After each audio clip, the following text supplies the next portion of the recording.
Buenos días, a continuación vamos a exponer la comunicación elaborada por el profesor Daniel López Rubio y por quien les habla Eduardo Pimentel González, ambos pertenecientes a la Universidad de La Laguna. Esta comunicación tiene por título ChatGPT, una autoridad a la que convencer. Cuando nos referimos a ChatGPT nos referimos a un modelo de lenguaje impulsado por inteligencia artificial.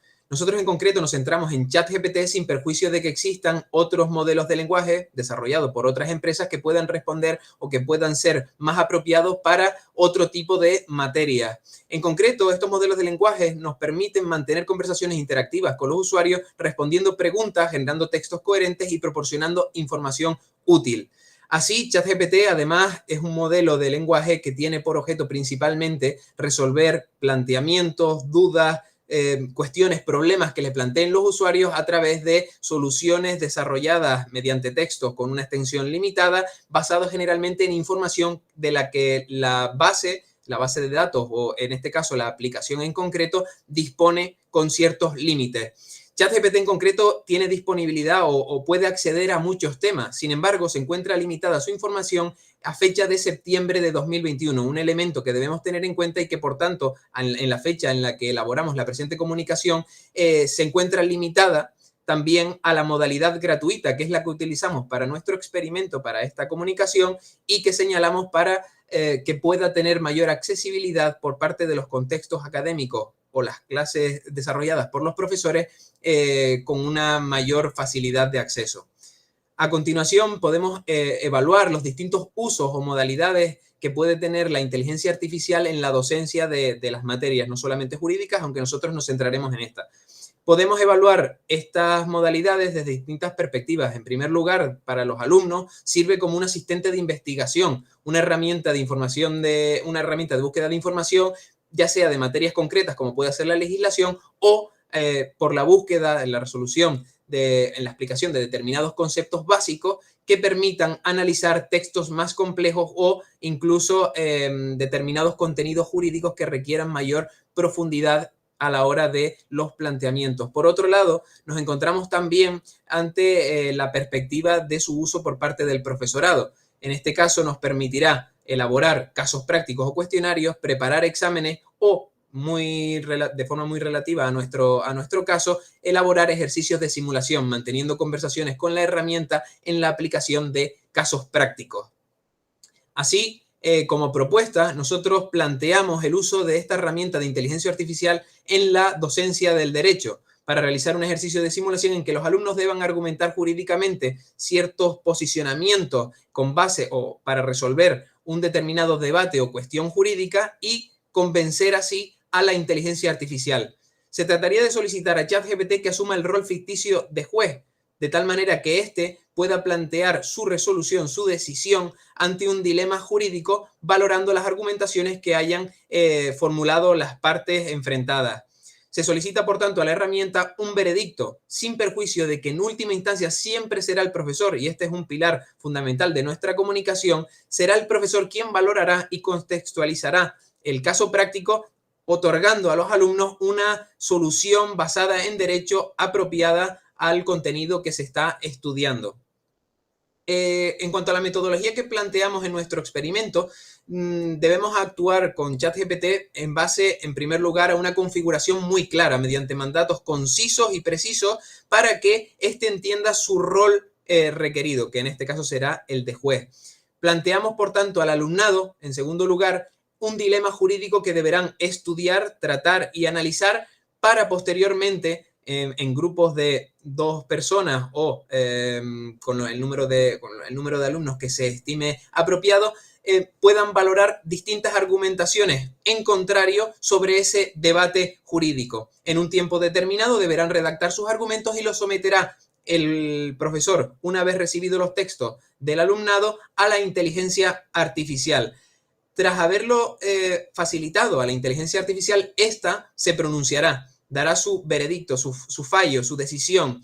El grupo que haya sido derrotado, por decirlo de alguna manera, aquel que valore con menor efecto, con menor viabilidad en su fallo de los pronunciamientos que hayan hecho los alumnos, tendrá derecho a réplica. También lo tendrá el otro grupo para poder completar su argumentación y la inteligencia artificial nos otorgará, nos brindará un nuevo fallo. Por último, una vez teniendo en cuenta ya los dos pronunciamientos que haya hecho la inteligencia artificial, el profesor dará su resolución definitiva basada estrictamente en la argumentación jurídica que se esté estudiando en el caso práctico en concreto.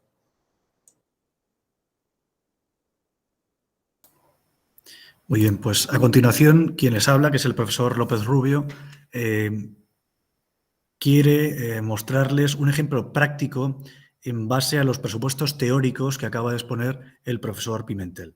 En efecto, lo que hemos querido transmitirles en esta comunicación, aparte de estos presupuestos teóricos que acabamos de comentar, es un ejemplo práctico, un experimento que hemos llevado a cabo con alumnado de la Facultad de Derecho de la Universidad de La Laguna, donde hemos querido poner en práctica esta posibilidad de utilizar la inteligencia artificial a través de ChatGPT para una simulación de algo parecido a lo que sería una argumentación judicial. Lo que hemos realizado es, contando con alumnado voluntario para esta labor, hemos contado con 2 alumnos que han constituido un grupo a favor de una determinada cuestión jurídica, un determinado dilema jurídico, y otros 2 en contra, formando otro grupo. Y a partir de ahí hemos aplicado los pasos que antes les comentábamos en un ejercicio que ahora les vamos a extractar de manera muy resumida. El primer paso, como antes comentábamos, es siempre dar indicaciones precisas a la herramienta sobre qué tiene que realizar. Como ven en la pantalla, vamos a poner una serie de capturas donde van a ustedes a poder seguir este experimento, este ejemplo práctico que queremos traerles a colación. La primera cuestión es siempre indicar qué queremos que haga la herramienta. Como ven, empezamos por un mandato muy sencillo, muy preciso, que es que queremos que actúe en un ejercicio de simulación como si fuera el juez. Confirmamos que lo ha entendido y que acepta realizarlo, es decir, que es capaz de hacerlo. Y a partir de ahí damos unas instrucciones, unos mandatos, unas indicaciones todavía más precisas. Es decir, concretamos qué tipo de parámetros queremos que utilice la herramienta a la hora de valorar los argumentos que vayan a ofrecer los alumnos. Y como ven, hemos utilizado en este ejemplo parámetros tales como la calidad de la redacción, el uso de fuentes jurídicas, la extensión y la estructura del texto o la viabilidad de los argumentos ofrecidos. Y finalmente damos la indicación, el mandato a la herramienta de que deberá, en base a estos parámetros y a los argumentos que ofrecen los alumnos, dar una decisión final, algo parecido a un fallo judicial en el que nos aclare a su juicio y con estos parámetros cuál de los 2 grupos ha sido vencedor.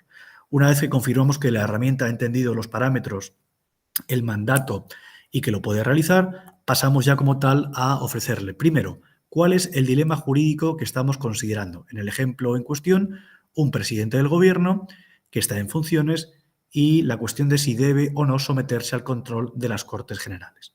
Muy importante aquí, siempre acotar, cuando se presenta a la herramienta el dilema jurídico en cuestión, cuál es el contexto jurídico que queremos aplicar. Es decir, en nuestro caso, le acotamos que tiene que ser siempre en base al ordenamiento jurídico español.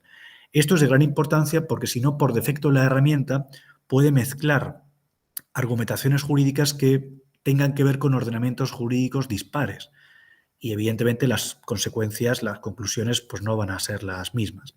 Una vez que hemos hecho esa presentación de la temática y esa importante acotación del contexto jurídico a considerar, transcribimos los argumentos que el alumnado de los 2 grupos ha remitido al profesor vía correo electrónico o cualquier otro sistema, los transcribimos tal cual y ya le estamos, por tanto, dando ese material para que la herramienta trabaje y nos ofrezca su, entre comillas, una vez más, fallo o veredicto. Y como ven, efectivamente, la herramienta lo realiza. La herramienta empieza diciendo que los 2 pronunciamientos y los 2 argumentos de los 2 grupos han presentado argumentos basados en el ordenamiento español y que han ofrecido puntos de vista lógicamente contrapuestos en la materia y que a continuación realizará un fallo.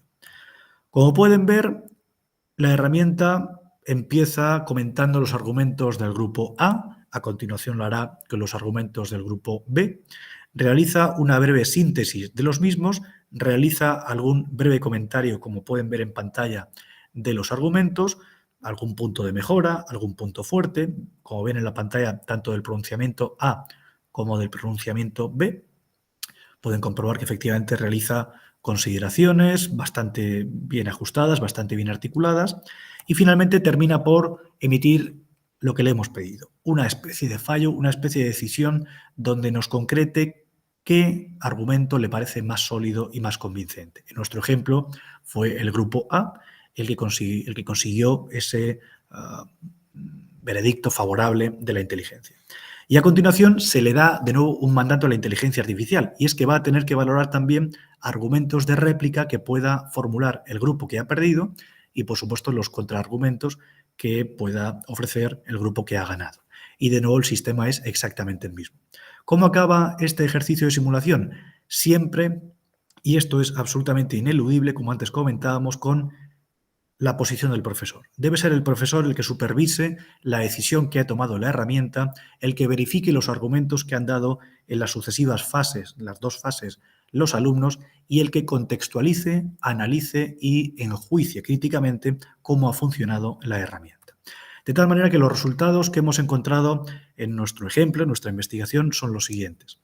ChatGPT creemos que ofrece en este ejercicio de simulación respuestas bastante bien razonadas y fundamentadas. En segundo lugar, consideramos que obliga al alumnado a construir buenos argumentos y a estructurarlos bien.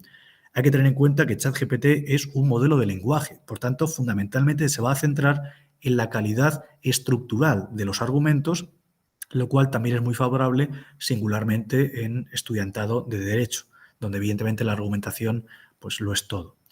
En tercer lugar, se obliga al alumnado a repensar las cuestiones en base a los argumentos y posiciones que ofrece la herramienta, a analizarlos y a poder responder, a poder replicar a los argumentos y decisiones que toma la herramienta.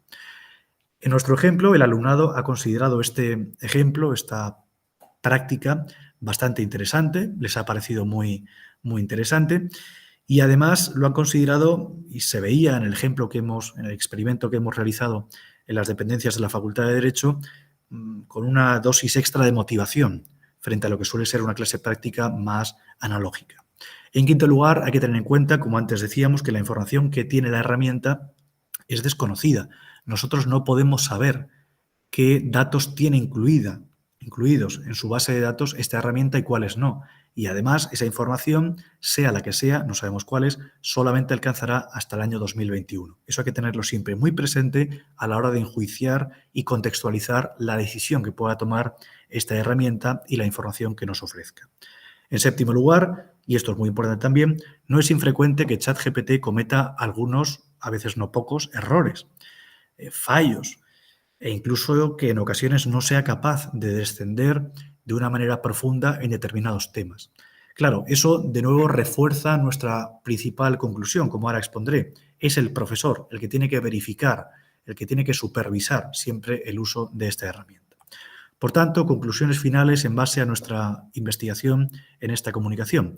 Primero, consideramos que este uso de ChatGPT puede ser útil para motivar al alumnado en el proceso de construir argumentos sólidos y bien estructurados. Creemos que además enseña al alumnado la existencia de nuevas herramientas digitales que, como todo el mundo sabe, van a ser, y ya probablemente lo son, de gran virtualidad en muchas profesiones, pero también en la profesión jurídica. En tercer lugar, enseña al alumnado que estos sistemas no son infalibles, que cometen errores y que, por tanto, es imprescindible seguir controlándolos, seguir supervisándolos y seguir enjuiciando críticamente sus posiciones. Y finalmente queremos que enseñe al alumnado a no dar por cierta y por sentada toda la información que puedan ofrecer estos sistemas, estos mecanismos nuevos digitales de inteligencia artificial, y por tanto se estimula algo fundamental en la universidad, el espíritu crítico de nuestro alumnado. Sin más, muchas gracias por su atención y saludos cordiales.